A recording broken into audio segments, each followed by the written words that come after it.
Okay. So hello everybody. Welcome to our 2024 volleyball preseason coach call. My name is Michelle Boone. I am our VP of sports at the state office. I'll be joined here tonight by Michelle Cordell, our regional sport director from the greater Philadelphia region, and Mary Ellen Brown, our long-standing volleyball sport director. Just started. Some of the things we'll cover today. So we'll cover volleyball up front. We'll then go into just some preseason reminders and kind of a walk through the tracker. So hopefully you all have your trackers in hand by now. But just walk through and let you know kind of the important pieces of the puzzle there. We've got a video to watch from one of our colleagues on athlete performance training. We'll talk about some of the fall season competitions. And then in addition, we're moving over to the new database. Hopefully most of you have got into that at this point in time, but we'll just do another kind of little walkthrough of that, just so make sure you're aware of kind of where to find some of the key items within there. So I will pass it over to Michelle Cordell and Mary Ellen.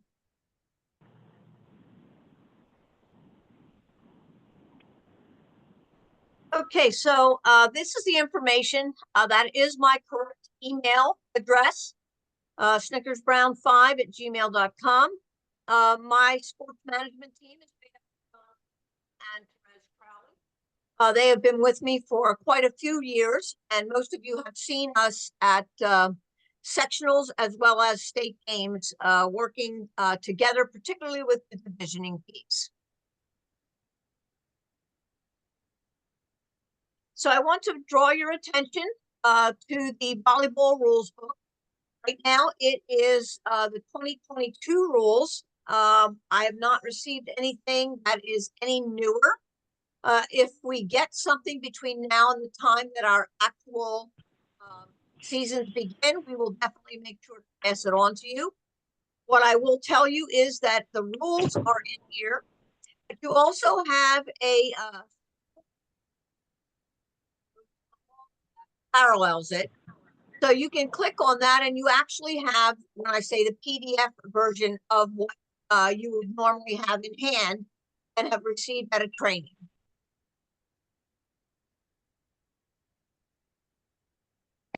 So these, I don't believe they are active. So correct me if I am wrong, Michelle, with regard to this. If you were to receive this PowerPoint for review, I do not believe that you can click on the light blue items to the right. But these are the sports that are offered in terms of volleyball. And what is important for you to review this evening is the volleyball competency rating form, the resources that you have, which are the rules, the guide, the fact sheets, etc. The everybody plays rule definition, the volleyball game. Excuse me, I am so sorry, but you keep cutting out. I'm just having a hard time hearing everything that you're saying. All right, I will try to do better. Thank you. The volleyball preliminary score sheet, the volleyball starting lineup sheet, the team lineup card, the individual skills card, and finals. So those are resources that you have available to you any point in time season. Is that a little bit better? I'm not cutting out as much. Yeah, still a tiny bit, Mary Ellen. Yeah, I think it's when you're moving back and forth, Mary Ellen. I think that's when it is. But if you need help, I'm happy to jump in.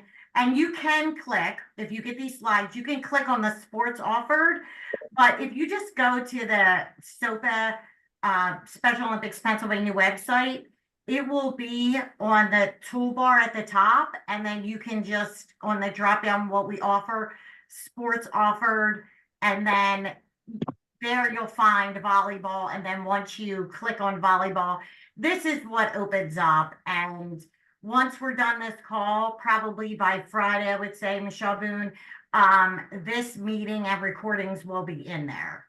So instead of it saying 2023 volleyball preseason coaches meeting, it'll have the recording and the slides available. Yep, But all that's of correct. this information is still current. Yeah, and I think just the important thing here is we try to keep this updated with all of the kind of most recent resources. So if you're looking for something, if you're hosting an event, right, our goal is for you to be able to come here and kind of pull whatever you may need. So if you're ever looking for something that's not here, if you can please just reach out, because if you're looking for it, someone else probably is as well. And we'll be sure to get it up there.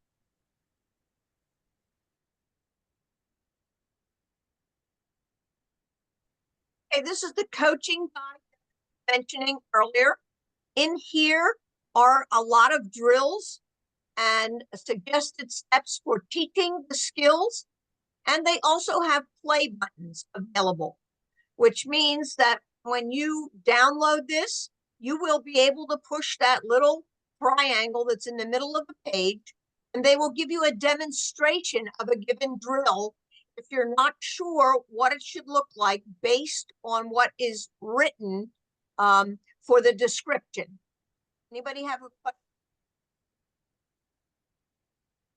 Okay, so you would be able to click on volleyball coaching guide there in order to get that particular resource. I think just a note here, really good resource for some potential new coaches. I think this is an underutilized tool. As Mary Ellen said, there are lots of descriptions, kind of skills and drills. There are training plans. So again, I think particularly maybe for some of our new coaches that are looking for some ideas of what to do, this is a great resource to tap into. Okay, a cool down guide. We also have the warm up and cool down videos available. And of course, as coaches or those that are planning on becoming certified, certification, know that you should be warming up and cooling down. So warm up before you start your practice, and you'll be cooling down afterwards. And they give some suggestions in this guide specific, okay, again to volleyball, as to what are good things to have your athletes do at the end of their intense practice. Questions on that at all? That again is in the resource.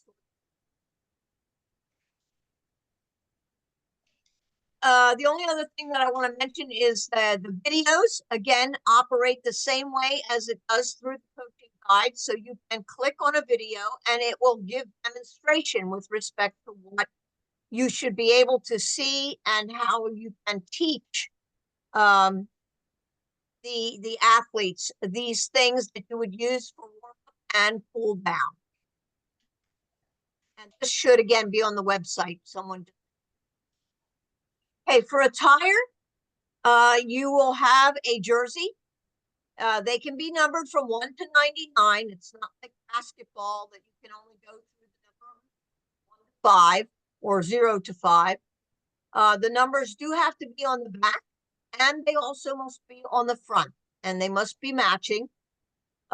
Additionally, you are now regionalized, so it could be team whatever. Like I would be team area M. And then, of course, a logo probably in the upper left-hand corner. Shorts. I personally do not recommend white shorts, okay, but your county or your region can help you to determine what you will need. And you are permitted to have the Special Olympic logo on the short. Am I still cutting out? I am trying not to move very much and talking a little bit slower. Yeah. So Yeah. I'm going to jump in here about this uniform. Now, with the team, your team, we know that we've all just started. Some of us have all just started regionalizing. It's not a requirement. I think, Michelle, you can correct me if I'm wrong. I think once you went into regionalization, I think it's like 5 years or something, that you have until to get that patch. It's actually called a patch and not a logo that goes on the uniform. to identify the region in which you are. So Yeah, I that's know, correct, Michelle. I think yeah, if you're ordering new uniforms, you should be getting the regional insignia put on it. But yeah, for those that are not, we've got 3 to 5 years to get updated with that. yeah, yeah. And if you just got new uniforms, you also too, if you have a vendor, you could maybe have the patch and you like your uniforms, you can actually have the patch put on your existing uniforms as well. Okay, knee pads are recommended. Hold on. Knee pads are recommended. I do know that some of our athletes have, when I say knees, that are larger, and sometimes even the largest of knee pads may not fit, but it is highly recommended. I know Ann Russo just had something up. Arm sleeves, we typically are asking, really, when I say it was a long discussion as to whether or not they could be worn. They're supposed to be worn if they are needed really for a medical purpose, not just wearing arm sleeves because you want your arm to hurt because of way that a volleyball hits your arm. So if you have to have them and you have to wear them, the color must match the uniform, or they can be either all black or white. So if your team is wearing any of them, if you have two or three, you should be wearing the same color arm sleeve. And there can be no padding in the actual sleeve. Any other questions? So does that eliminate wristbands? Yes.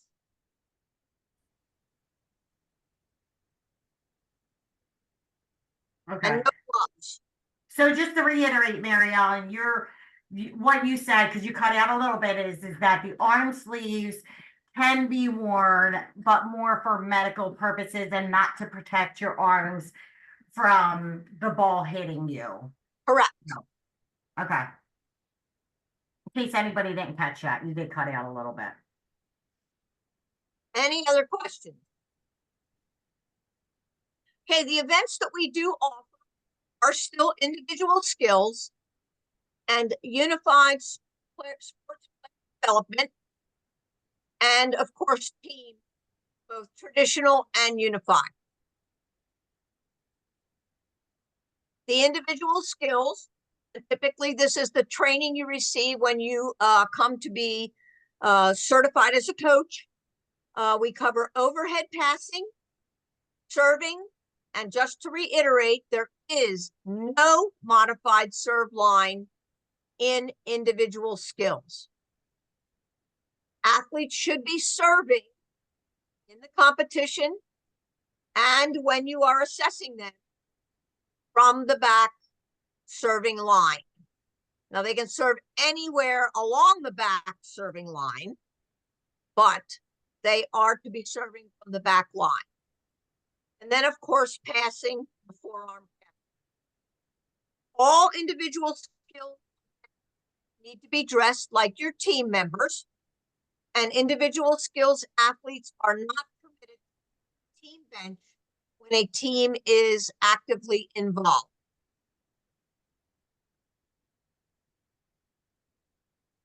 Some reminders for both player development and traditional volleyball: the height of the net. I'm not sure that we have any all female teams. Most of them are mixed gender or all male. And the height of the net needs to be 7 feet, 5/8 inches. So when you're at your practice sites, you should be setting them at that height, so you're training your athletes at the proper net height. The service line may be moved closer to the net, but no closer than 4.5 meters, which means that we measure from the net back 4.5 feet. That would be the closest that anyone should be serving.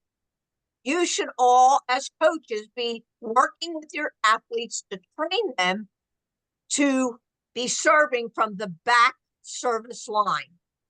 So what happens is, as they grow in the sport during your training season, you should be working to move them back a few inches, perhaps each practice, so that they are able to develop the strength to put the ball over the net as well as the distance. Each team, back to team, not just individual, and service line, that modified serve line, can be used obviously for each team may have per set. Okay, and a set is okay. So you can have 2 timeouts per game. Rally scoring, you know what that means. There's a point scored every time that a match consists of 3 games or 3 sets, and it's typically the best of 3 wins, which means that if a team games, you're not going to play the 3rd one. The modified serve testing is done at sectionals. Most of you who have experienced this, and we write the name and the county of the athlete down, and they will not have to be retested. If perchance you have an athlete who was not tested at a sectional, they are the only athletes that would be tested at Fall Festival prior to our competition beginning. Any questions about that? Sarah? Yes, could you explain what you mean by a modified serve? Modified serving means that they are serving from a line that is closer to the net rather than the back line. And that's based on ability that you would allow somebody to have a modified serve versus require it to be to the back line? That is correct. And so you need, and that needs to be done before competition so that they can be qualified to be in that range. Is that right? That's correct. So what happens is at a sectional, anybody who you feel needs to be a modified server will be tested. Okay. I think it's on the next slide. Clarify that. They have up to 3 opportunities to serve the ball over the net. If any one of the 3 serves goes over the net, they are not considered a modified server. Okay, thank you. You're welcome. Mary Ellen, Yes.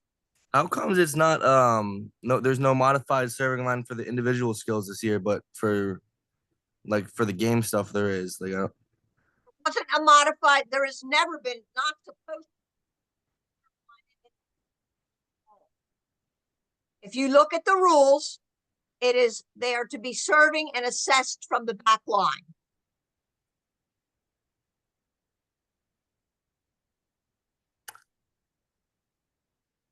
okay, I don't know. I understand what you're talking about, Kyle. Yeah, I missed half what you said. Sorry.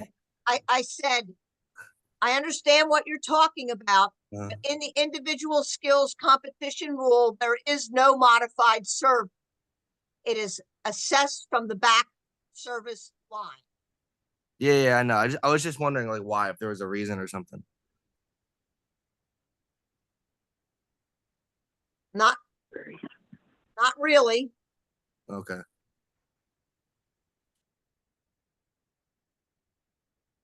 Anything else, Michelle? Or Michelle? Nope, I think we got that. All right. Excuse me. Bench coaching. A coach is permitted to get up from the bench and move around if the coach is not effective, which essentially means you can move back and forth in front of. Hello? You can move. Where's bicep? Meg? How? Someone asking a question? No, Marianne, why don't I go over the side because you're cutting it in and out, and then you can jump in if there's anything that you think I'm missing. Okay. Okay, So bench coaching, a coach is permitted to get up from the bench and move, as Mary Ellen said, around if it doesn't affect the progress of the game. Coaching from behind the end line or the sideline opposite of the bench is not permitted. I know that there was a couple of coaches who last year were doing that and they said they were unaware. So we just want to make sure everyone knows from the opposite side, you're not permitted to do that, as well as the back line. A coach is permitted to assist the athlete to move in position for substitutions. Coaches are permitted to make a request for substitution, and this request will be recognized by the referee even if the player has not yet entered the substitution zone. Okay, I would like to comment on that. Yep. The signal for substitution is the rolling of your hands and the verbal request for substitution. You may ask for that and then bring the player to the substitution zone and tell the official number 12 for number 14. And they typically will reach that to the table for that substitution.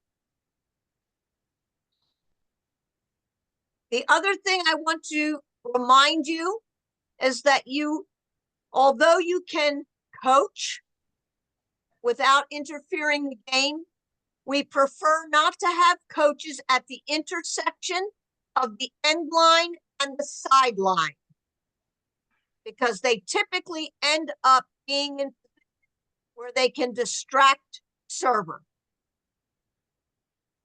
Any questions about that?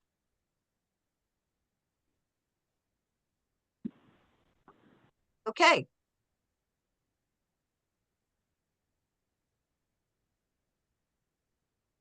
Okay, I think everyone's aware of this rule, but everyone on the roster must play in each game and your prelim games.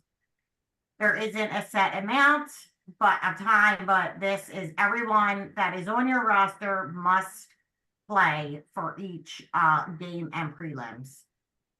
Can I ask a question about that? Yep. Obviously not for the lower level ones, but if you're in a higher bracket and the first person serves 21 in a row, are we stopping in the middle to make sure all of our substitutes are in? If the very first server is getting 21 points? Make a substitution and put all your players in, yes, prior to the end of the game. So that potentially means that you have to substitute during the first serve if someone gets in and like is just an extraordinary server. Yes, in other words, if the person is serving and they've gotten 3 in a row or 4 in a row, you have the right to ask the official for a substitution to substitute players in and out. You understand what I was explaining? I'm not sure if I cut out, Carrie. Yeah, no, I do understand. I'm talking about in like Division 1 and 2, the very first server gets up and is on a roll, and really, because there is no limit, you can serve 21 in a row. Does that mean that you actually have to stop the game and substitute all the players in the middle of the first server on a roll? Yes, you would make a request to substitute, and the official will recognize your request, and then you can make your substitutions. You can do it if you are the team that is going to serve 21 in a row, or you can request substitution when the opposing team is serving. You do not have to wait until it's all in order to make your substitutions. And you can also request timeout. Is not used in preliminary. Okay, so there really are no timeouts in preliminaries. All right, thanks. Marielle, okay. Anybody else had a question? Yeah, I did, Marielle. Just real quick for some of the newer coaches with everybody plays. My suggestion is that you fill out the form before you get to tournament. because it's easier really for everyone. But is there a forum? I think there's a forum on the website, correct? There should be, and if it is not there, I will provide what we have used in the past to submit to the table so they can keep track to make sure each player does fulfill that. I just think Requirement. if you can do that, it would save time, but also, you know, if the newer coaches who are still getting acclimated, it would probably benefit them as well, because I always have a couple of extra forms in case somebody forgets one. Are you looking for something? Just the lineup cards, right? Is what you guys Yeah. are talking about? Yes, Yeah, so those are on here. You can just click, again, you go to that sports offered page. there Yeah. it is. You can Yeah. print these out ahead of time. I mean, if you've got it, this is a PDF, maybe we could just put a Word doc up, but if you've got kind of a PDF writer, you're able to kind of write right in there. I just thought it would be nice for the new coaches to know that, but also as a reminder, because like I said, I always carry a whole extra 4 just in case. Yeah, it does make it easier if you have those filled out in Get it advance. on a table on one of the different courts you're at. You can make Xerox copies, and if you do it in advance, the only time that you use that far left line is if a player is not going to play. That way, they're not expecting them to enter the preliminaries or the actual team play. Any other questions from anyone? Everybody plays. Okay.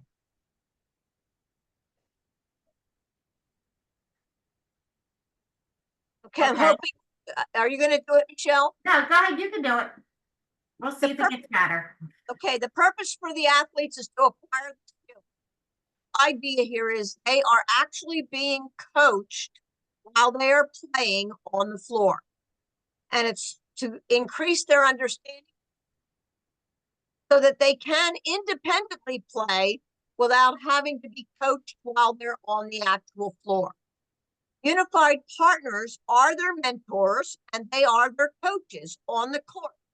And they can use visual, and physical cues to encourage that both during practice and competition. So athletes improve their skills and knowledge through the on-court coaching and mentoring that they received from the unified partners. Now, during competition, athletes play. There are 4 of them, 4 athletes, and 2 partners will be on the floor, and they help to coach and facilitate the play so that this player development is a successful endeavor. Now, player development is recommended for advanced individual skills players. And if your team is in the bottom division at a sectional or a state, they are typically the level Division 7, Division 8, even Division 6 at times, are the lowest level teams, and we're encouraging them to become developmental volleyball teams. Player developmental teams submit the new team assessment as well as the old team assessment. And these will be available so that you are able to complete them. Any questions about them, you may contact me by email. I can set up a Zoom to review them. You could do the same thing with Michelle Boone. She's probably a lot busier than myself at times. And even Michelle Cordell, who has helped with divisioning and has been in review of these forms in prior years as well. Any questions? Okay. And I think just really quick, like Mary Ellen said, we really are looking to get our lower level division teams transferring over to this format. We had a few teams that started it last year. I think it was super successful. And these are typically the teams who it's just we only score on points, right? There's not a whole lot of volleying that goes on. And when we put them in a situation like this, it completely changes that game. It actually allows those athletes the ability to play, right? Because the partners are able to set up, we're able to kind of dig balls, and set up, the athletes for them to be able to hit it over the net. So again, just highly encouraged. I know all of our regional sport directors have spoken kind of directly with those teams. I know unified partner recruitment can be one of the hardest obstacles here, and we're willing to just kind of help you do that if that's one of the reasons it's deterring you. So again, happy to talk about this if anyone has some additional questions specific to this after this call.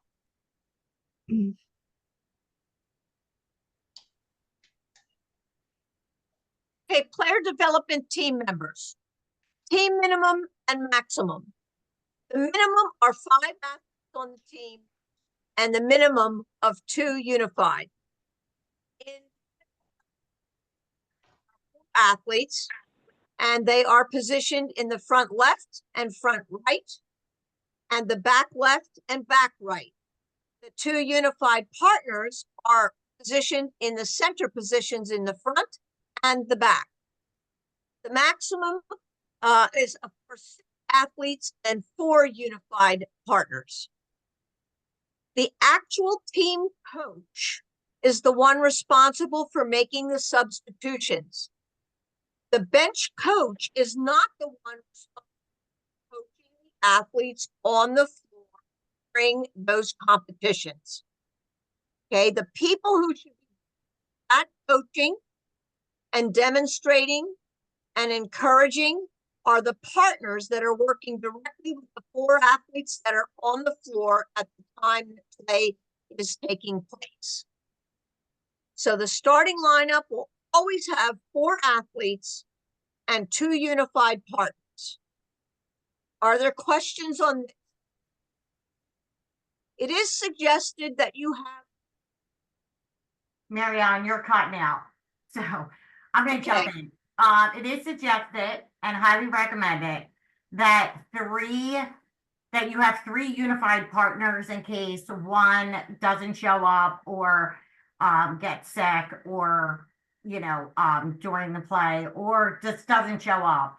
So if that happens, then as it states, if a unified partner gets injured or isn't able to attend an event, the team would need to play 1 person short. So that would be 5 individuals on the court, and the UP would not be replaced with an athlete. You cannot replace the unified partner with an athlete. Any other questions? Okay, I'll try it again. The unified partner may not do the following things. They cannot serve because they do not rotate. They stay in their center position. They may not block. And if the ball goes over the net accidentally when they are setting or bumping, it is a side out. And they are suggested not to favor one athlete. Once in a while, you have an athlete that catches on really quickly with this extra coaching opportunity right on the floor. Okay. And so there are situations where that partner may always set or bump to that player. Okay. That's designed to develop team play, which means you want to encourage all athletes to be able to play and react to balls that are set or bumped to them. Unified partners can set and they can bump, and they can provide continual instruction to their athlete teammates with the verbal, visual, and physical cues. They include where to be on the court, how, to position themselves, how to execute that skill, and just overall game time. Now, once an athlete has touched, the partner may put the ball back over the net. Questions? Marianne, you What cut was out that on last you said? what was the last sentence? I think it was, if an athlete hits the ball first, the partner is allowed to hit it, and if it goes over the net. Yes, Correct? correct. I think that's what you were trying to say, that you got cut out. That is permissible. And then just real briefly, the partner coach will wear an opposite color jersey from the athlete. This will allow the official to know who to make the proper call on. Mary Ellen, can you explain that? An example of the athlete hitting it first. If the athlete hits it to the coach or to the partner can just tap it over the net. Is that what you're trying to say? There are several situations, Steve. Can you give us one example so I can understand? Yes. If the ball is served from an opposing team and an athlete sets it and it goes to a partner, the partner may then put the ball over the net. They do not have to bump it or set it again to another athlete. If the ball comes over the net and an athlete does not, the partner is required to bump or set the ball to an athlete. Once the athlete touches it, the partner may then put that ball over the net. So as long as an athlete has touched the ball before, okay, it gets to a partner, the partner may put it over the net. Got it. Thank you. Welcome.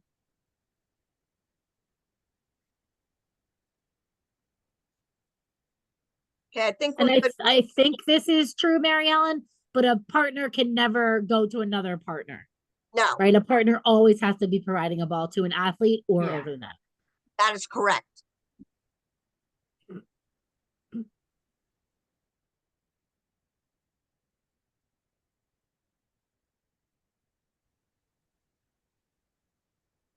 Okay, so the unified partner coach may only hit the ball over the net if it has been touched by an athlete first. And going back to what Michelle Boone just said, if it comes over and a partner sets it and it accidentally goes to another partner, that partner still cannot put the ball over the net. They have to in turn get it to an athlete who would then have to put it over the net. Okay, the goal is to work towards the same thing as team players work to have a 3-touch game. Now, many times you don't see that. Many times you see 2 touches. It comes over, partner sets, athlete hits it over. And then, of course, you're looking for the same on the opposite side, back in return.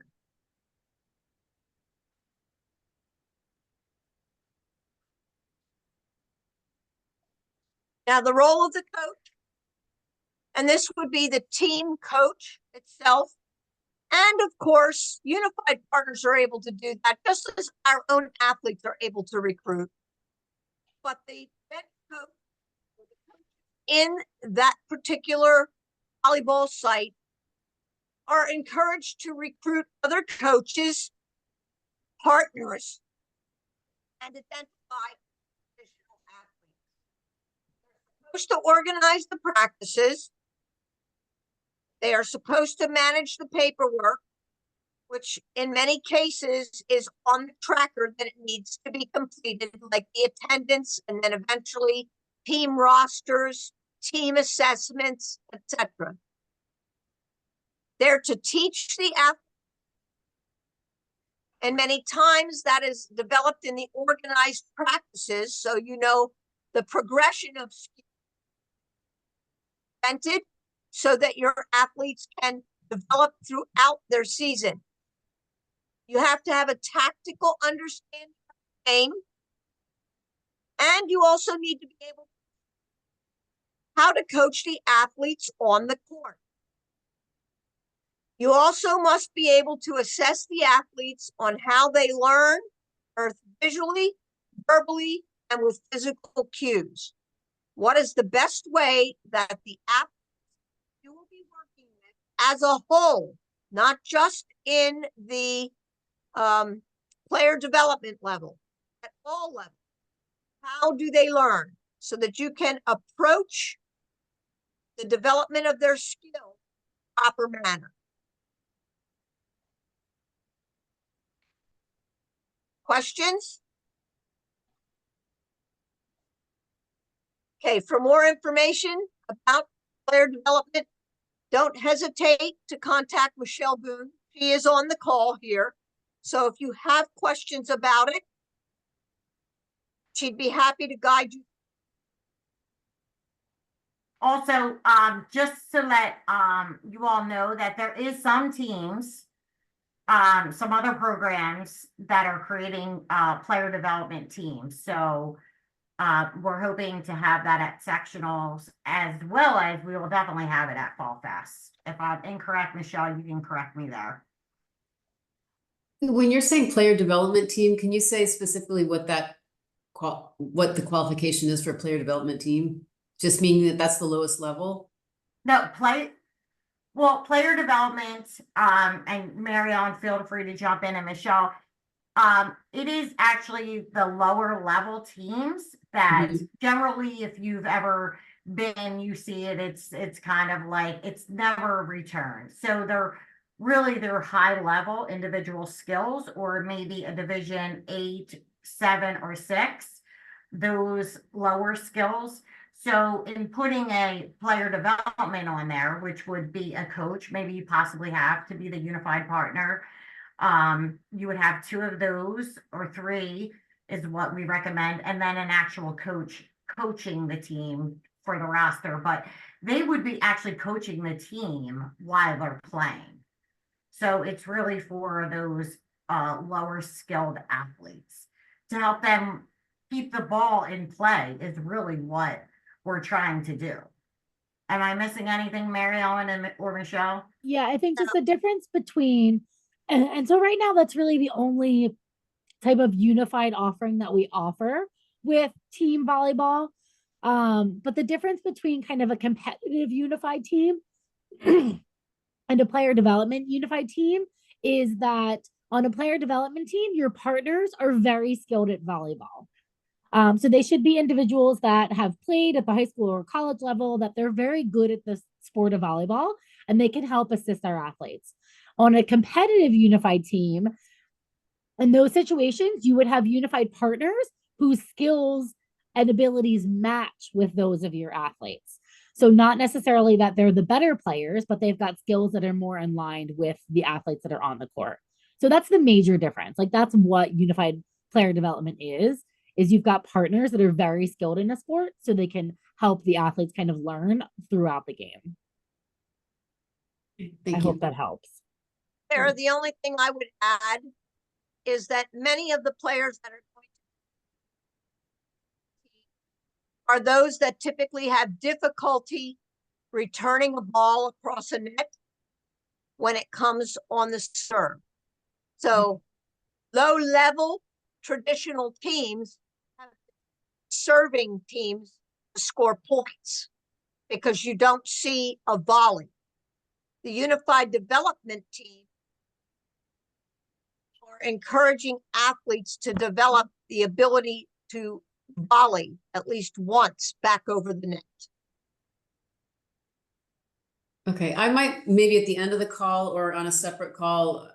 This is my 3rd year, and we've been very skills oriented. And I think I didn't realize there were so many opportunities to compete at so many different levels. So some other time I would like to understand, I don't know where to find out the information about competitions and how to figure out how to grade our program. So that's for another conversation, but you can let me know who to talk to. Yeah, that's great, Sarah. Let's definitely follow up. This is only the 2nd year for unified development here in Pennsylvania. Yeah. So last year was a pilot, and we did have staff. Okay, for traditional volleyball, the minimum that need to arrive on site to play are 6, and the maximum are 10. Any questions about that? Okay, as far as the rotation, this little diagram that you see, and if I'm cutting out Michelle Cordell or Michelle Boone, please take over because this is important. When you put your lineup on this piece of paper, your server should be in box 1, whether you are receiving or whether you are actually the serving team. Adjustment will be made at the table.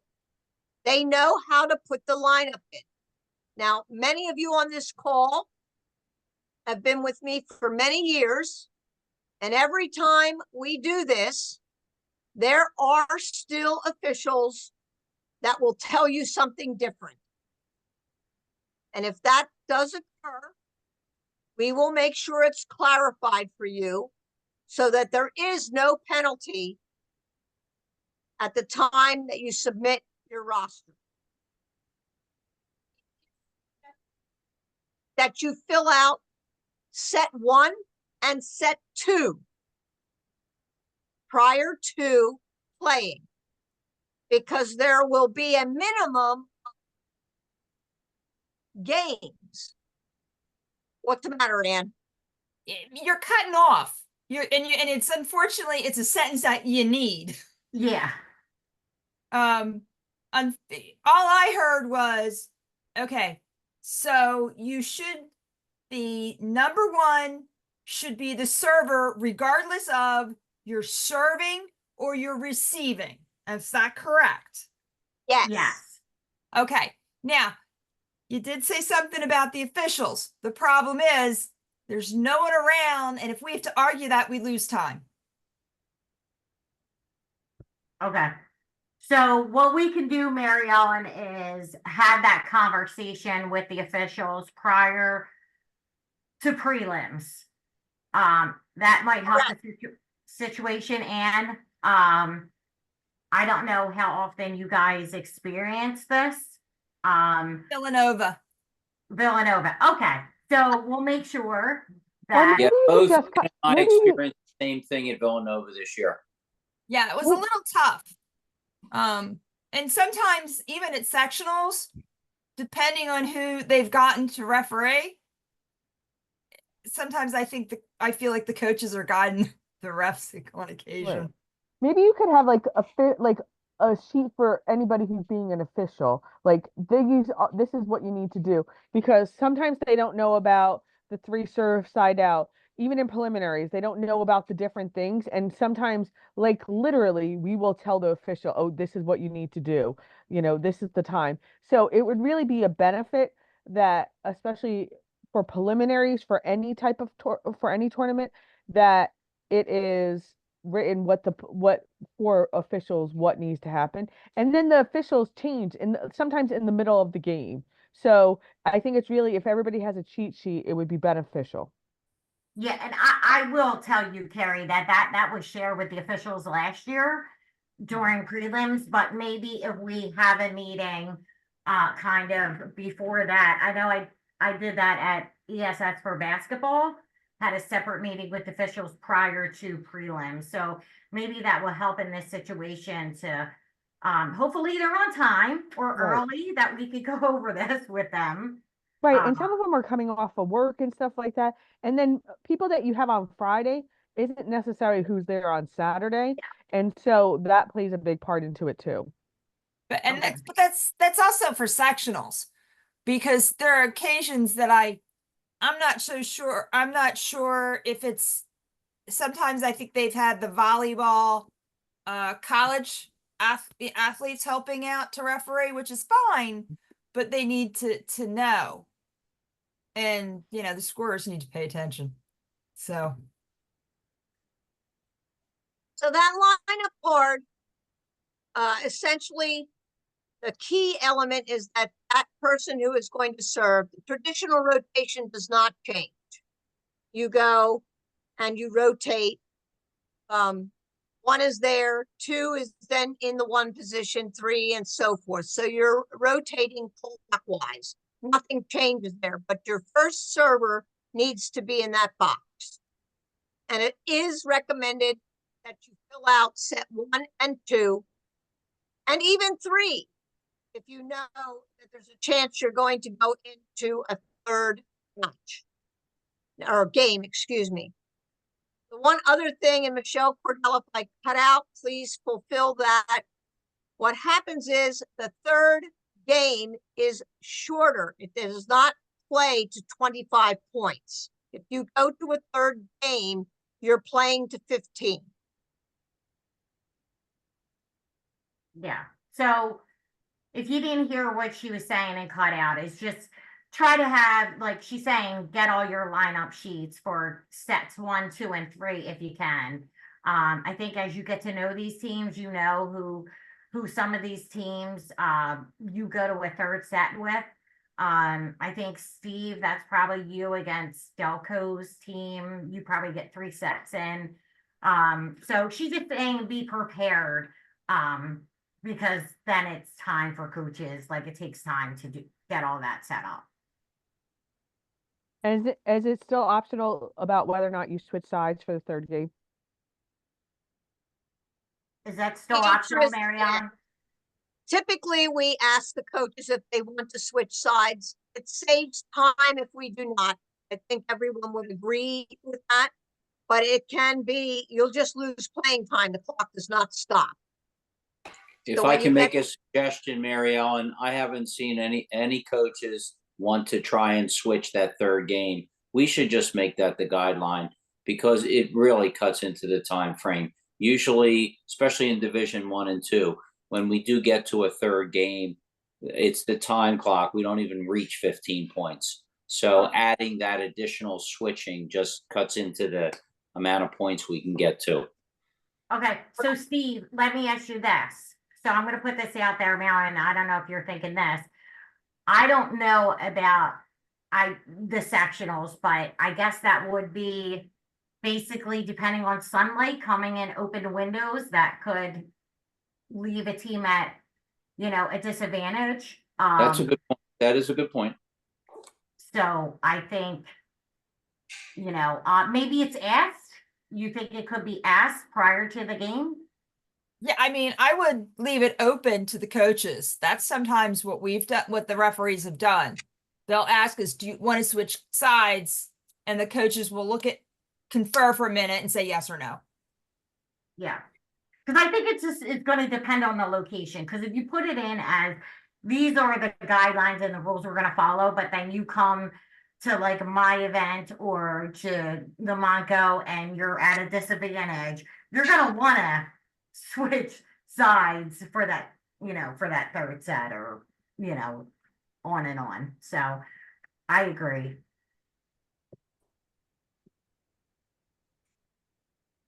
Anybody else have any questions?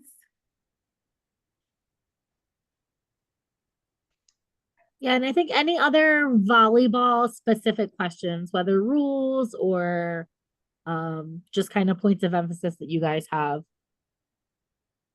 I guess I'll ask about this card if I may. If you are the receiving team of the first serve, and then you get the ball for your first serve, how do you have that card filled out? Do you have it where the players started, or your actual first server, which is actually in position 2 at the very beginning?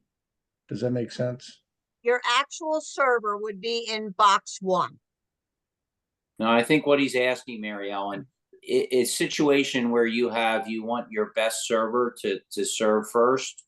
So if the other team has the serve, then you would want your best server to be in position 2. So That's that not what she said earlier.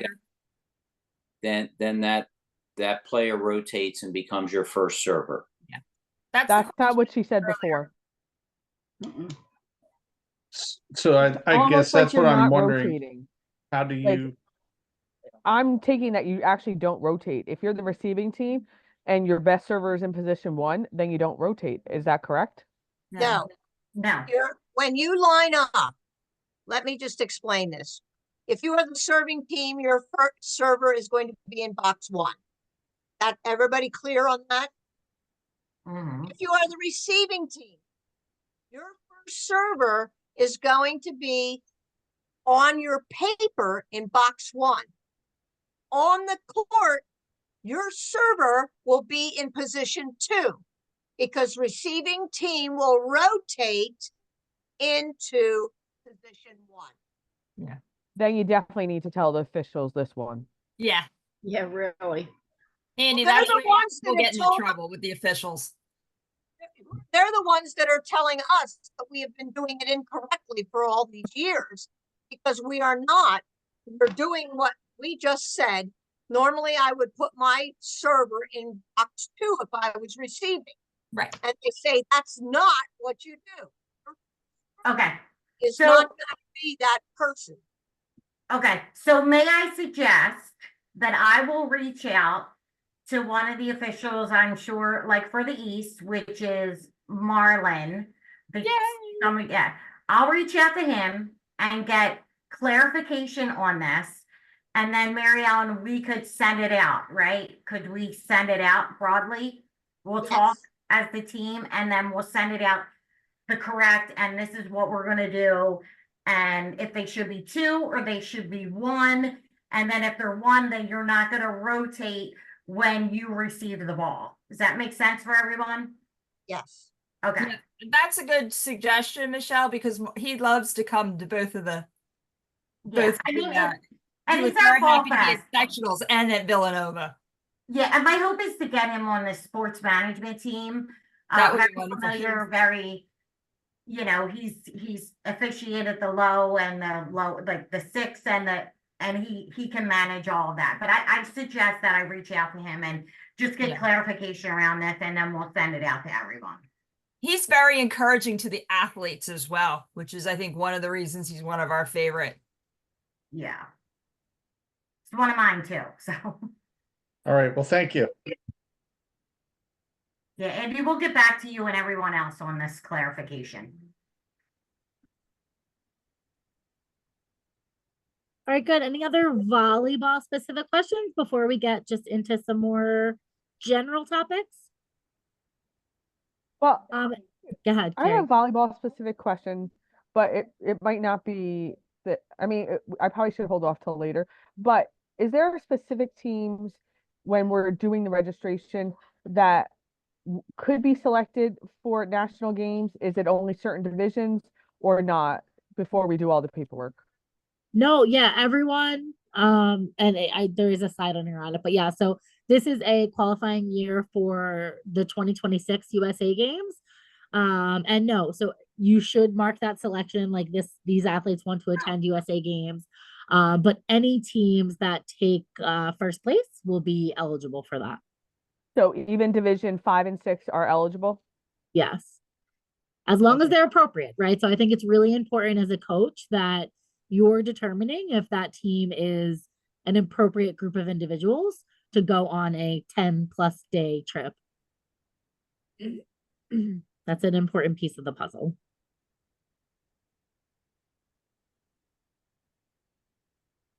Is a player development team eligible?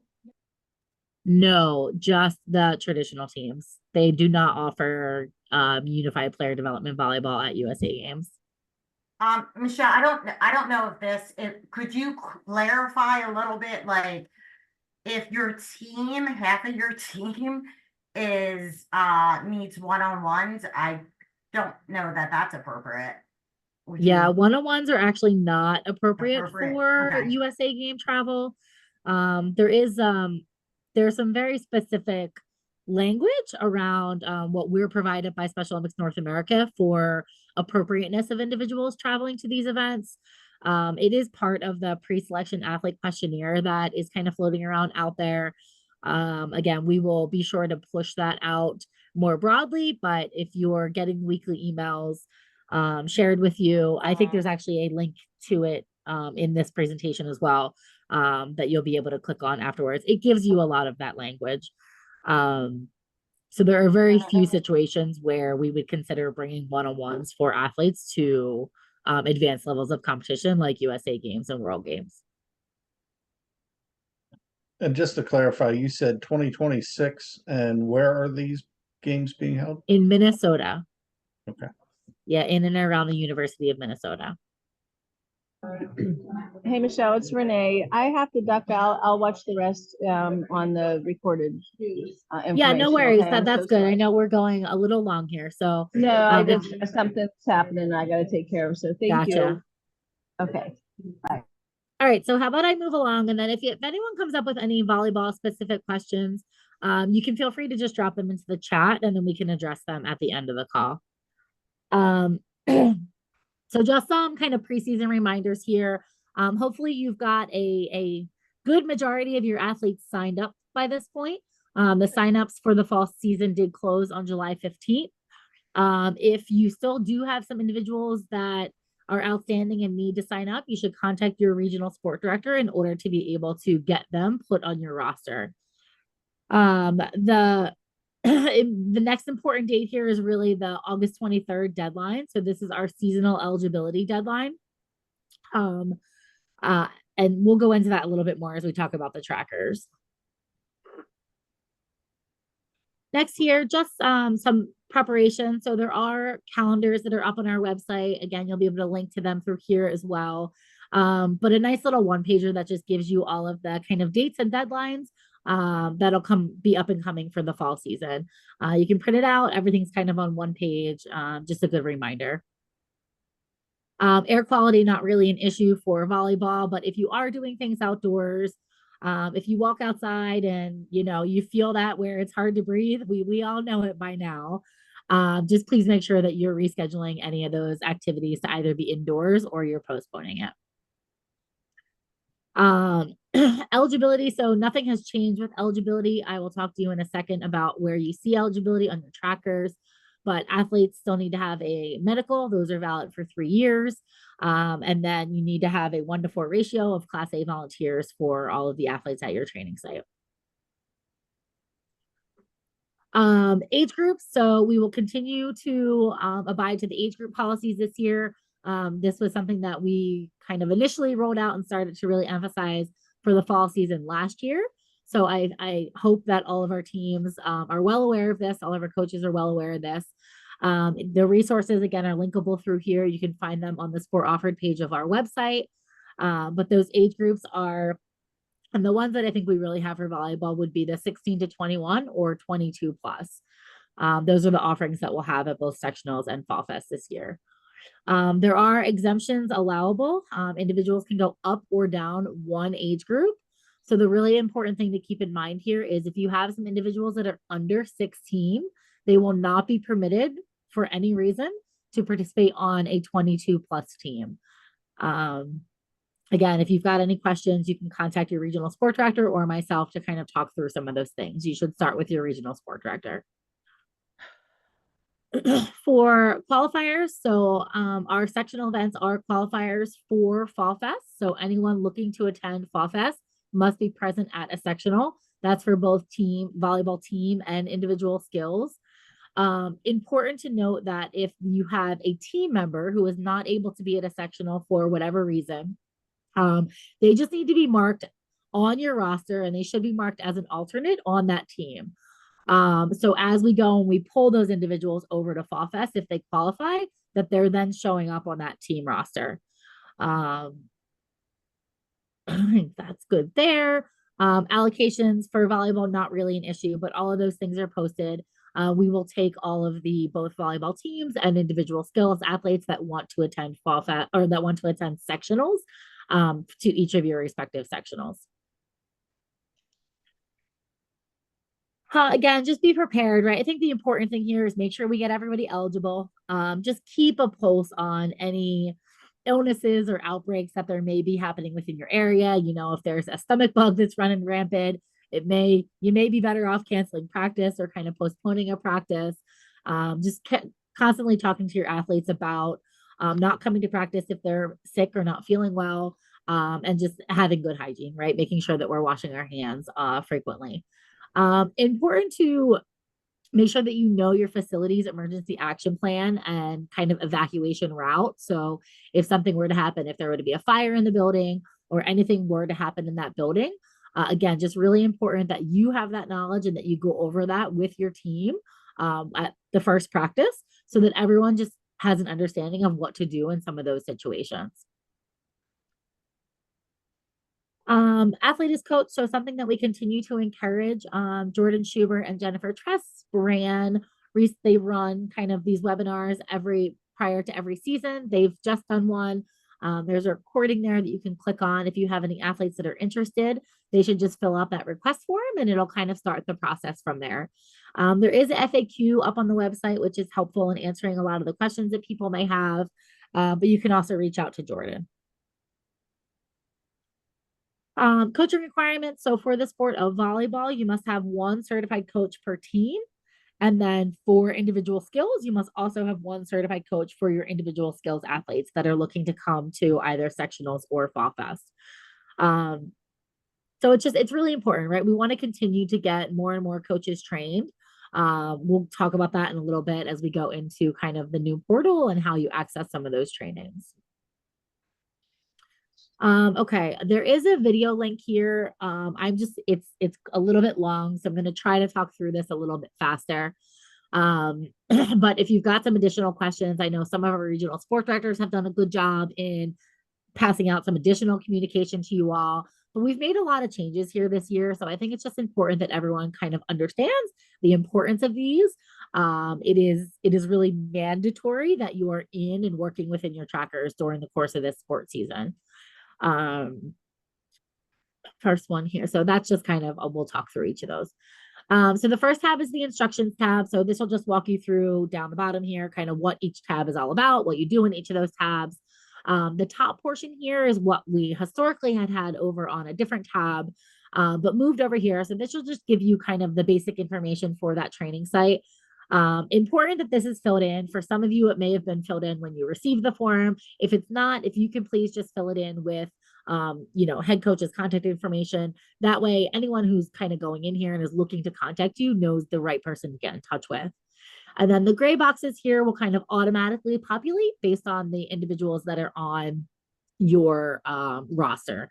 But this one here will just let us know like yes or no, are you effectively meeting the 1-to-4 ratio? So that's an important one to keep an eye on. The next tab is what we call kind of the tracker tab. So this is kind of the athlete volunteer tab. Oops, sorry. Well, we're going the wrong way. Columns A through H here will automatically pull in from your sign-up form. So we talked about the importance of making sure that everyone at your training site fills out one of those sign-up forms. That is the only way they're able to get populated onto your roster or onto your tracker. Again, if you've got some individuals that you anticipate coming or that end up showing up at the first practice, we need to be directing them to go back and to fill out the sign-up form before they're actually able to be at a training site with you. So A through H will automatically fill in. These are not editable columns. If you need to make any changes there, the regional sport directors will sort these for you. They will sort them by participant type as well as name. If you would like something sorted differently, please just reach out to them and they'll make that accommodation for you. We've frozen columns A through C. So as you start to kind of scroll over, you'll continue to see those columns there with the athlete's name. And then I think we'll talk through some of these specifically. So eligibility will be included on this tracker for you. So our regional administrative managers or our RAMs are updating that kind of as those sign-up forms come in. So they're updating that now on a weekly basis. They'll get in there. We'll get reports as to who has updated the information, and they'll get in there on a weekly basis and make those updates for you. Really important that you're going in here and that you've got an understanding of, who is not eligible. If an individual is red on here, they are not allowed to be present at a training site. So they cannot be actively either coaching or participating as an athlete at a training site. It's a huge liability for yourself. It's a huge liability for the organization if they don't have the appropriate requirements that they need to be there.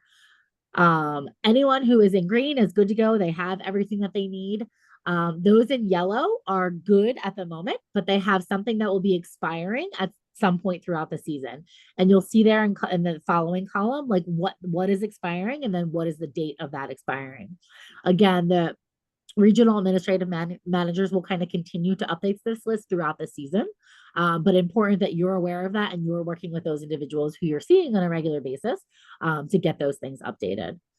The orange box is kind of a new box this year. So we really want anyone who is a regular participant at your training site to be filling out that sign up form.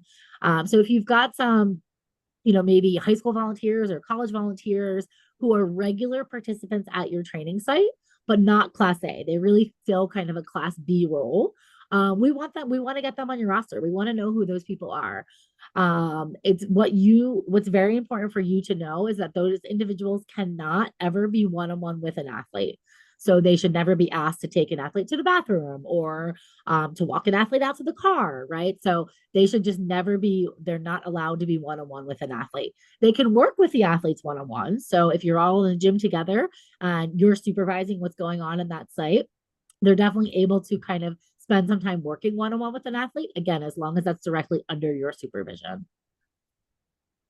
I think Anne had a question, Michelle. Oh, go ahead, Anne. Did you want to ask something? Yeah, I'm already looking at my tracker and I know I'm already having issues. So there was it felt like there was a runaround last year. If I have a new medical, who am I going to? If I have a coach who is incorrectly not eligible in there, I don't know who to go to correct this stuff. Yeah, Because so your regional team. So what county are you with, Anne? She's Delco. So you would either reach out to me, Anne, or Bryn. Yep. Yeah, so your regional team. So typically the regional administrative managers are the ones that would manage some of those things. Okay. The region does not have a regional administrative manager, so Michelle and Bryn are doing a lot of that work. But it's either your regional sport director or your regional administrative manager. So that's for everyone that's on the call. Yeah. My second question is, I have a college, not a college. I'm sorry. She is a senior in high school that she signed up to volunteer. I don't know if she's a class A or class B, but they deemed her not eligible. And my first thought was, oh, she needs the criminal check. She needs the child abuse check. Because she's 18. But I don't think she got an email. I don't know where I go with that. Is that something I need to So ask just connect with Michelle Cordell, Yeah. and she can help you figure that out. Yep. Okay, Michelle, I'm coming to you. Okay, sounds good. So you will see on your trackers these columns kind of K, L, and M that say LOI.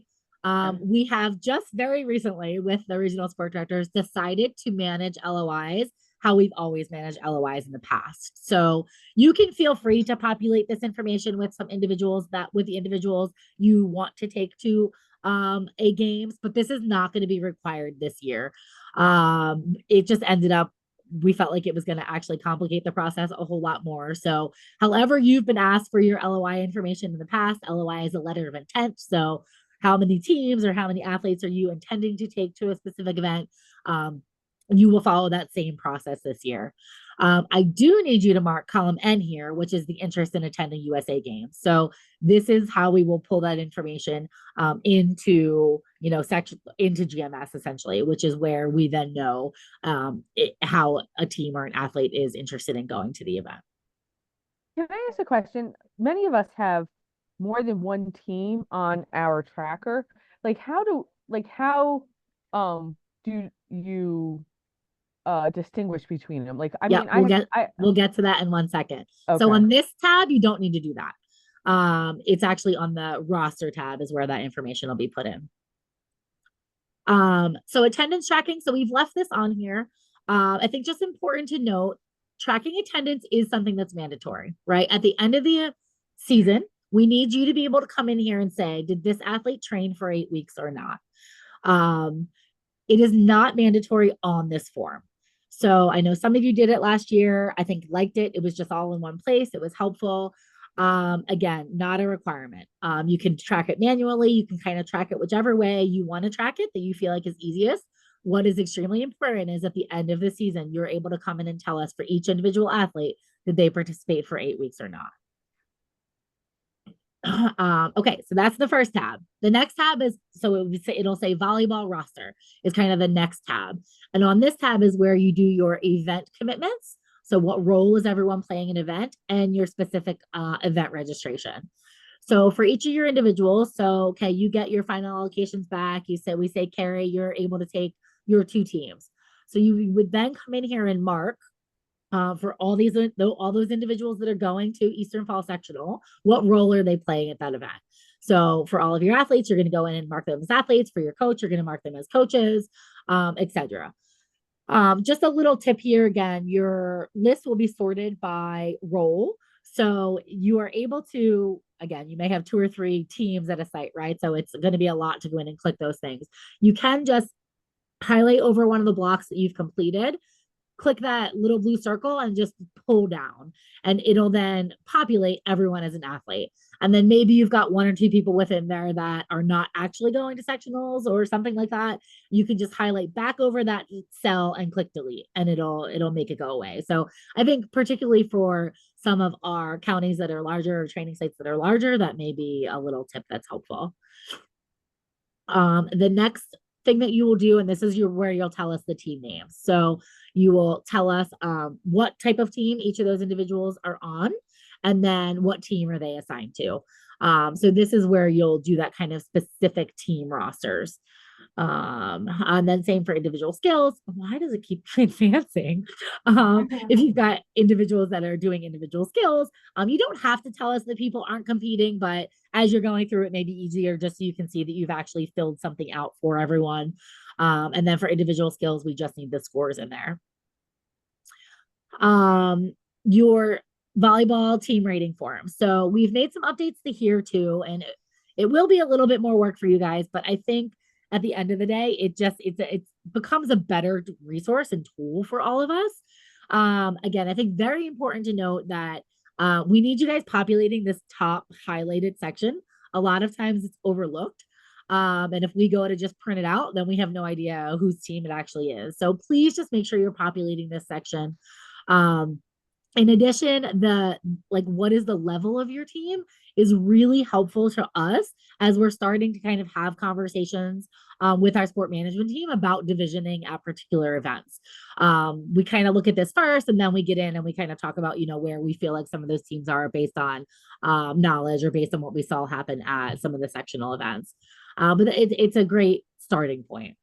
So what's new here this year is we've added in kind of the roster, right? And I think this is really helpful in, as you know, you are asked to place initials in these boxes. So it just kind of directly points us back to, okay, these initials are for this athlete. And then for jersey numbers, right? So we can print this out and then we can use this and we can kind of utilize this as a good tool at some of the events as we're watching prelims or as we're watching some of these things, because now we've got kind of a name and a jersey number attached to what skill we feel like that you've kind of given for that athlete. So these are very important. These are due with, if you're submitting any age group requests, due at that point in time. So that date would be August 23rd. I know that can be a little bit difficult, and we actually give you about 2 weeks after that to complete these things. But would do with registration for a particular event. Just please make sure, again, we've got the kind of those deadlines in here. Just please make sure that this is something that you're focusing on early on in the season, and just getting these completed. Michelle, just to jump in too, if you only have one team rating form and you need more, just reach out to your regional sports team and we can add more. I know for me, I know how many teams some of you have, so I actually have already put those in there. And just a reminder, just for our region, and I think Region 7, we had made videos of walking you through the tracker with some helpful hints. I know Bryn had shared it out for our county, and Shannon Peckart shared it out for Region 7. So if you don't have it, just always email me. I'll send it to you. Great. Talk through the LOIs again. LOIs will just be managed as they have been in the past. That is not what my video says that I didn't play. That's why I have that updated here. I'm just gonna play a quick video on athlete performance training that's done by our colleague Charla. Really want people activating and starting this program. So Special Olympics Pennsylvania's in-season fitness program, Athlete Performance Training. We are excited to show you an updated Athlete Performance Training webpage. To visit the Athlete Performance Training webpage, you're going to go to the Special Olympics Pennsylvania website under Beyond Sports and click on Fitness Programs. You'll then scroll down and you can see all of our fitness programs that we offer here at SOPA. Under Athlete Performance Training, you will scroll down and click Learn More. For those who are familiar with athlete performance training and have provided it to your athletes in the past, we thank you for your participation and we hope you participate again this coming season. For those who are new to SOPA or not familiar with athlete performance training, or APT as it is called, here's a brief information on how it works. Athlete performance training, as mentioned, is our in-season fitness program. It includes health education, as well as a fitness evaluation for athletes at the start and end of the season. It is a minimum of 8 weeks to participate in APT, but that is similar to how training sites are required as well, so it fits right in. Athlete performance training happens at the field of play, so it can happen on any sport. It can happen on the soccer field, it can happen on the track, it can happen on the bocce court. It can happen anywhere that you are training. And we provide every team, a coach will get their own coach's guide and athletes will get an athlete guidebook. In the coach's guidebook, you will be able to read scripts to provide health education lessons each week. We recommend you provide those during the warm-ups or the cool downs.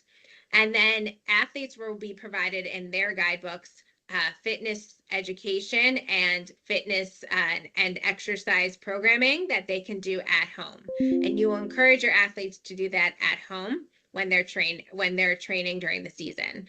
The goal is for athletes to exercise 5 days a week, as well as eat healthier with more fruits and vegetables and drink water. Athletes are also provided a tracker so they can track these goals, and you can discuss those trackers with them each week at trainings to encourage them to keep going and provide them with feedback and support. So we've seen some really great results from athlete performance training, and we want to share with you now where we are with that data that we've collected so far. APT has served over 400 athletes of all ages across 14 sports, and we've seen some amazing results so far. A majority of these athletes improved or maintained their health status, with over 90% of them improving or maintaining their blood pressure and body mass index. For athletes who started with health measures that we consider high risk, we saw across the board benefits to their health, as you can see here. 91 of those athletes improved or maintained their BMI, 92% improved or maintained their blood pressure, and 95% improved or maintained their 6-minute test time, a measure of cardio fitness. Our early returns suggest that participating in APT can contribute to athletes getting healthier and staying healthier.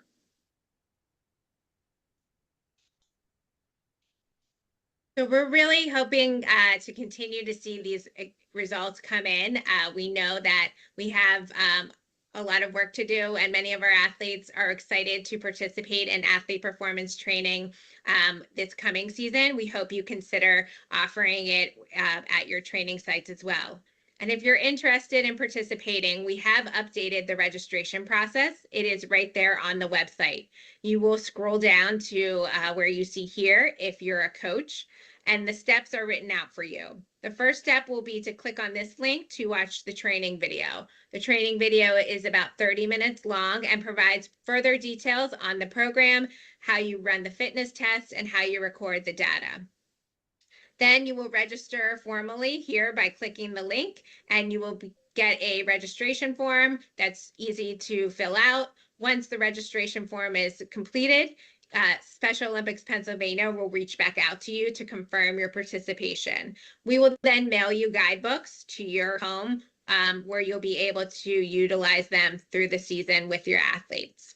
If you have any questions during the season, we're here to support you. You can obviously reach out to myself, Charla Stein, and my email address is linked here, or you can call me directly, and I'm happy to support you during the season, or if you have any questions prior to participation. All coaches who participate in athlete performance training will also be eligible for the bronze level in the coaches training and progression plan. Again, we greatly appreciate your consideration in participating in athlete performance training, and we look forward to working with you more during this season and beyond.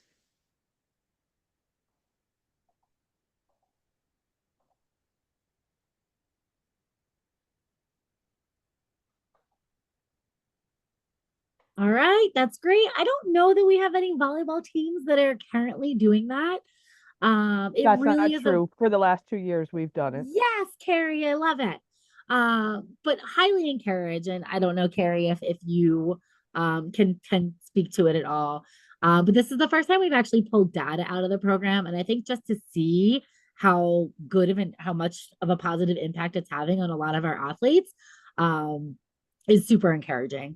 It just again, it helps provide education and it helps teach them a little bit more about fitness. So please, if anyone is interested, Charlotte's more than happy to talk to you about it, but you can just get started on the website as she had shared. Carrie, anything you want to say about it? So in reality, I will say that the 6-minute Cooper test, we almost 80% of our athletes actually improved in that from the beginning to end. We actually are a long-term training site, so we start in August and we finish up in May. So we tracked for all of those months and we have found it. We also found that 30% of our athletes lost weight during the time. I will say this due to and Charlotte and I have talked about this. We don't measure blood pressure because if you take a blood pressure and it's high right then and there, we're legally obligated to call a doctor or an emergency medical thing. And so we have several parents who are nurse practitioners who really said, like, you're setting yourself up to if you take the blood pressure. So we don't do the blood pressure. Otherwise, we'd have to call an ambulance if someone had a super high blood pressure. But the Cooper test and the weight, I mean, 80% really improved a great deal in their Cooper test length and time. So it's great. And So we definitely have over 60 athletes. So awesome. We would definitely like some more of you to get involved and get started with it. Just really briefly, I know I'll try to run through the rest of this. I know we're running a little long here. So we are trying to set up kind of an all-encompassing SOPA competition calendar. So if you are running any competitions throughout the season, if you please, it'll take you 2 minutes to go fill out that form. It just really asks about date, time. Is this something that's open to other teams that kind of we can help you advertise? But again, please just we need your help in kind of being successful with that project. Fall sectionals. So the first one up this year is Central Fall. The following weekend will be Western and then followed by Eastern. Fall Fest is very early. So we've got that very first week of November this year. We are the 1st to the 3rd. So just please make sure that all those dates are on your calendars. We already talked about this quite a bit, but so we will receive our quota in mid-August. So we still don't know what we got allocated, like from a special Pennsylvania standpoint. We'll receive that information in about mid-August. We will share that out with everyone. We'll kind of make it public at that point in time. And then as we talked about, so anyone who's interested should mark on the trackers that they're interested. And then all of our first place teams will kind of be the ones that get picked and put into the drawing to advance to that opportunity. I do not have the pre-selection athlete questionnaire linked in here, but we can send that out to you when we send the follow-up email, just so again, you're able to go and look and see a little bit more of what those qualifications to attend are. We will, so volleyball is not one of them. So if your team gets selected, coaches go with the team. If any of you coach any individual sports or be interested in participating in USA Games in any individual sports, we will post those applications September 1. They'll go live. So they'll run September 1 to October 1. So bocce, bowling, long distance running, walking, kind of all of those individual sports, we actually will need to find coaches from our program to go and support the athletes for the games. So you can kind of just be on the lookout for that. I think in the to save us a little bit of time here, I am just going to walk us through this instead of doing the videos. The video is about 12 minutes, and I think I can do it faster than that. So if you have not already got into the new portal, it's important that you do so. There were emails sent out they came in the April-May timeframe to kind of claim your profile. They came from a do not reply, but the website is, or the kind of the email address is portals@specialolympicspa.org. So for a lot of people, it went to spam or it went to trash. So if you have not done this yet, if you just want to go back into your email and search that portals@specialolympicspa.org, see if you can find it. If not, and you haven't claimed your profile yet, they will be sending out kind of another push later this month or the beginning of next month. So here very shortly. Those will this time come from, it'll just say Special Olympics, and then the email address portals@specialolympicspa.org. Hopefully they don't get caught up in as many spam filters as they did with the do not reply. So lesson learned in our first go around with that. Excuse me, Michelle. Again, yep. Excuse me, Stephen Leslie. At our Montgomery County coaches meeting on Saturday, we were told I was pushing out today. I have in my calendar because I need to do that. Okay, perfect. Yeah. What happened to that? Bryn said that the emails were going to be sent today. Yeah, and I think they're doing them staggered because it goes to so many people, Steve, that if they try to push it out all at one time, it tends to bog down the system. So I think they do them staggered. I don't know I don't know who they were doing first, but I think you can anticipate to get those probably at some point this week. Portals@specialolympics.org is the email that was sent out. Yes. Previously. Yep. Yeah. Find it. Yeah, just search Special Olympics. It should be in there. It should come up. And I did. I searched it twice. It didn't come up. So if you don't get it by Friday, reach out to Bryn or myself or your regional sports director, whoever that may be, and we'll get you connected. Yeah, and that's what I was going to say as well. So if you need to get in there, we can push it out to you individually. So just to navigate you through here a little bit. So once you get in, so you'll have to do kind of a claim your profile. It's very easy to kind of go in. By the way. Oh, perfect. It's very easy to kind of go and navigate through. But it is a few steps. So just please take care, kind of read. It'll ask you at some points to kind of make sure your email address is updated, your phone number is updated. Please make sure those things are getting updated. We are now using kind of a text communication system at all of our state level events to communicate out with coaches for the duration of that event. So important that we've got your proper cell phone numbers and stuff like that stored within the database. But once you get in, so it'll take you to this kind of volunteer zone. Again, some of the important things in here are your checklists. So on your checklist, you'll see all of the things that, and mine's a little funky, but all the things that you are required to have based on the positions that you fill. So anything that you would have previously had listed in visas should have pulled over here. If you see that anything's missing, just again, please feel free to reach out to someone, just note it. We'll look into it. But it's important, come in here and check. I mean, if you've got certifications in several sports, just make sure that those things are listed in here. But this is where you will kind of manage everything. And as you can see here, it's really easy to see kind of what I've got done and what I don't have done, right? So my concussion awareness training is out of date. So I could click here. It would start to walk me through where I need to go to do concussion awareness training. As soon as I finish concussion awareness training, and it may take a few minutes, but it will update my checklist. So that's the really great thing about managing everything in this system too, is things will now be automatically updated, as opposed to you've had to kind of wait for us to manually update some of those things in the back end in the past, which has taken time. Another important thing to know, as you come in here, there's this release of liability class B. Everyone coming into the system needs to fill this out. If you are trying to look for some things under sign up for an event, and things just aren't popping up, it's probably because you have not completed this. Or if you've got new volunteers coming into the system, it's probably because this is still incomplete. Everyone needs to complete this in order for you to have kind of certain security access to see some of those other things that are being listed in here. This is also now where you will submit your practicum hours as well as your continuing ed. So practicum hours for all of our maybe new coaches, if you're taking a skills training school, so you're a new coach coming in, you need to take a skills training school. As part of that certified coach requirement, you need to do 10 hours of practicum. We've tried to simplify this process. So once you complete those 10 hours of practicum, you just need to come in here, read over this form, check this box that says, yes, I have read and agree with this form, and then click renew, and you're done.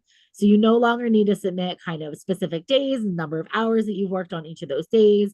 It's just kind of a confirmation that you've done those hours.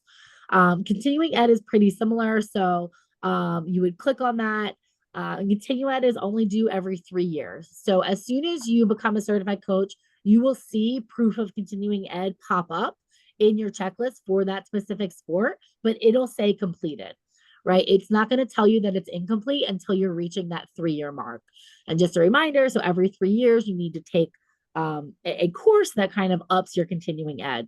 But you'll now be able to just click on that, upload a certificate or a document, click kind of, submit. And then that we still do have to manually go in on the back end and approve those things. But I think it will be a much more seamless process, even on our end, that it's been in the past. So those are kind of the important things on the My Checklist. If we go back, the other important thing here is sign up for an event. So this is where I just talked a little bit about those coach certification schools or skills training schools. So you'll see sports training school registration. So this is where all of our training schools will now be listed. This is how you will go and register for a training school. So you can see here all of those schools that are available. I think we only actually have one volleyball one that's available at this point in time, are listed here. And you would just, so this one is in Greater Philadelphia region. You would click on that. You can kind of read over, the location and things like that. And then you would just, sorry, I can't see here. Then you just click on sign up. And I will go ahead and do that. Great. We're excited to see you there. Click yes, confirm. It'll go through, it'll kind of process our request. Great. You're signed up for that. So just important to note, the date of the training school is here. The way that we've managed this in the system, it kind of, the start and end date are just not right, clearly, for a training school, right? So just important to note that the information is up there. You can view the details, you can go back home. Now, if I go back to my homepage, it tells me right here, this is kind of your homepage, that I've registered for these training schools. So just offer some good reminders. If you do, again, the only training school that's currently set up is within the Greater Philadelphia region. I'm pretty sure that the Wilds is offering one in the Center County area. Maybe it's just not up there yet. But if you do have any coaches that need certified and you need a training school, please reach out to your regional sport directors immediately. We really need to work with you to get those things set up so we can make sure that, again, we've got enough coaches, certified coaches, to be at our sectional and state level events. I think those are the important things right now. Again, there are definitely a lot more things that you can do within here. I know our team that is really leading this system will be providing some additional education here over the next few months. So any specific questions that anybody has? Michelle, I'm just gonna say that I think the Greater Lehigh Valley Pocono region is going to have one. I don't know the date, and I think that the capital area region is working on one as well. So, so they yeah, just are those not things up should be here. up there shortly. Yeah. Any questions about the portal? All right. And that's it. So that's really all we had to share with you guys tonight. I don't know if there was any additional things dropped in the chat. But thank you all very much for hanging in. I know this went a little bit long, but really appreciate you all being here tonight. Michelle and I and Mary Ellen will hang on if anyone has some specific questions that you just want to chat about. Again, I don't know, Michelle, do you know if there was anything in the chat that's worth noting? I think it went through. Mary Ellen had to get off the call, but I think I was answering them as we went on. A lot of it was that people couldn't understand Mary Ellen. Yeah, I know that was a little rough. Thanks for bearing with us there. All right, Okay. cool. So Michelle and I will hang if anybody has any questions. But thank you all very much and best of luck with the season. Thank you. Thank I you. just wanted, I don't want to do it tonight, but who can I call to talk about competitions and rating a team and stuff? That could be, what region are you? I'm Allegheny. I don't know. So it'd be Jesse or, connecting with, Mary Ellen, but I would think Jesse or Jesse would have that for volleyball. Yes. Yeah. Okay, I'll talk with her then. Perfect. Yeah. I have Thank you. I have a question about the age exemptions. Yep. How many are you getting this year? So I think it still Because says last 3, year right? it was 2 and they said that they were dropping it to 1 this year. No, No, it no. can still be 2. Okay. All right. Thank you. Yep, absolutely. Michelle, I sent you a text or an email or Oh, text okay. on this. Okay, yeah, But my children have my phone, so no, it's okay. No, it was on the chat on this. But basically back in before with my concussion, with being a PIAA high school coach, I have to take concussion every year. And I always send it in, I'm pretty sure to Jen and my certificate after it. But I used to be able to upload it on the old thing, but I don't see where I can upload my certificate because I'll be taking it next month. okay, yeah, why But not? do I have to do Special Olympic also? mean, No, you don't, but we will need to just get that updated on the back end for you. So hold on one second. Let me see. Michelle, do you know what the email is? I think it's For the portal or? yeah. So I don't send it to Jen anymore? No, don't send them to Jen. Okay. Hold on, I have it. Well, that was here. Portal before the support or news. something.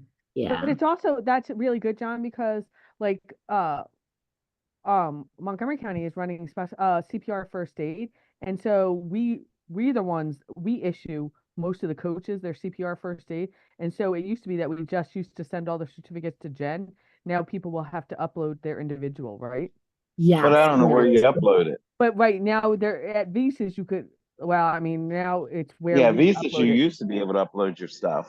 Here it doesn't have a thing to upload your certificates or anything. Because I do CPR. I have to have CPR also.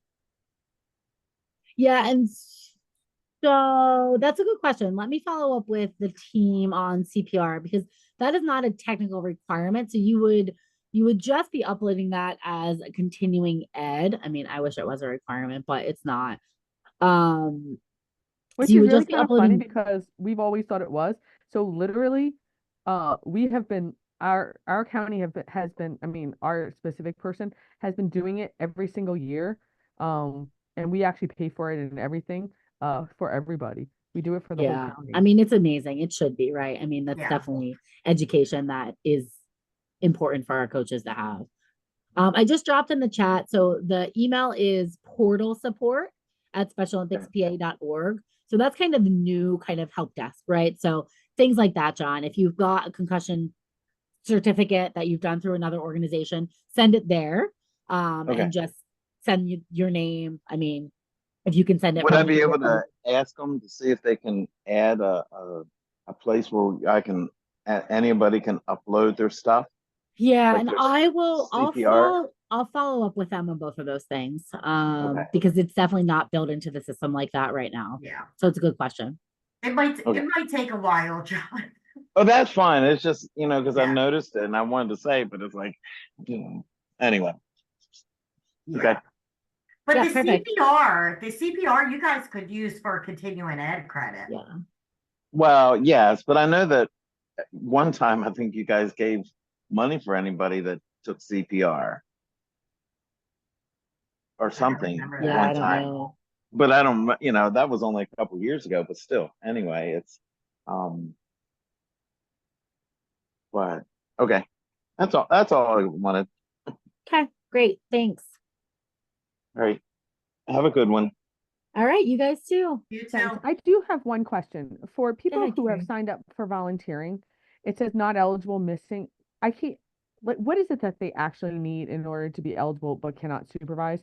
Because I have some parents, like it's the parents who are, because I have 60 athletes and I don't have enough volunteers, I have to use parents to quote unquote. And some of the parents are like, what are you trying to tell me I'm not eligible? I'm like, well, you have to do this, but like, there's not an actual, do they have to go like on the portal and create a whole thing in the portal and stuff like that? They do. Oh, I have some, we're gonna have to take some of my parents off then. Yeah, And so they just need to start a portal account and again fill out that Class B liability. That's all that they would have to do.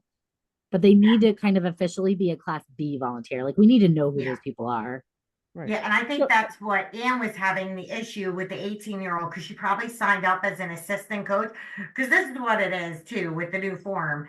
We had some people signing up as an assistant coach that were a general volunteer, and then vice versa. So what I was doing in our region, Carrie, just if I looked them up and they were signed up as a general volunteer, but they had everything, all the requirements, protected the background check, the protected behavior, concussion, and general orientation, I flipped them over to an assistant coach. I didn't flip anybody from assistant coach to general. I just said they're not eligible. This is what they need to require.